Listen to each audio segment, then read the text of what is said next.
The Supreme Court heard oral arguments this week in what will undoubtedly be a landmark ruling on an issue so fundamental it should never require nine of the most learned legal minds to pen an opinion on it. The legal issue, on paper, is whether biological men identifying as women have a civil right to compete in Title IX women's sports. The answer is easy. That's a no. They don't.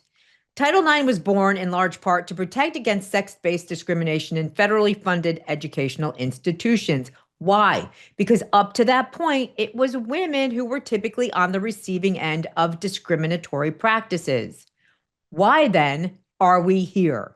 To answer the simplest of questions, what is a woman? Justice Alito lasered in, asking plaintiff's lawyer, quote, what does it mean to be a boy or a girl or a man or a woman?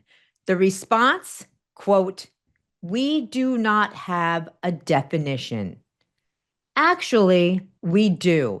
And we owe it all to biology, DNA, chromosomes, reproductive organs, the really important stuff to which we owe the existence of humankind. Ask any 5-year-old to define gender, and he or she will point to a fellow 5-year-old of the opposite sex and tell you that one is icky. There's a difference, and even they know it. It's science, you see.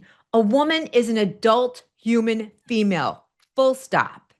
Do a deep dive into the procedure by which a doctor creates a vagina in the space between a man's bladder and anus after lopping off his penis and testicles, if you have the stomach. And the end result? Still not a woman. There is no uterus created, no ovaries, no eggs, no reproductive function. It is body demolition, not gender affirmation. Which brings us to the real issue no one wants to talk about, gender dysphoria. For decades, it was correctly understood as a mental health condition. The best response was treatment.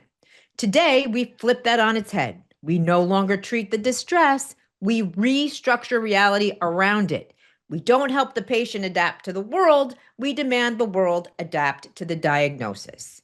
And somehow women, actual women, are told to sit down, shut up, and surrender their sports, their scholarships, their records, and their safety, all in the name of inclusivity that excludes them. The Supreme Court will not get this wrong because the definition of a woman is not a tomato situation. You can call a rooster a chicken all day long, but it's never going to lay an egg.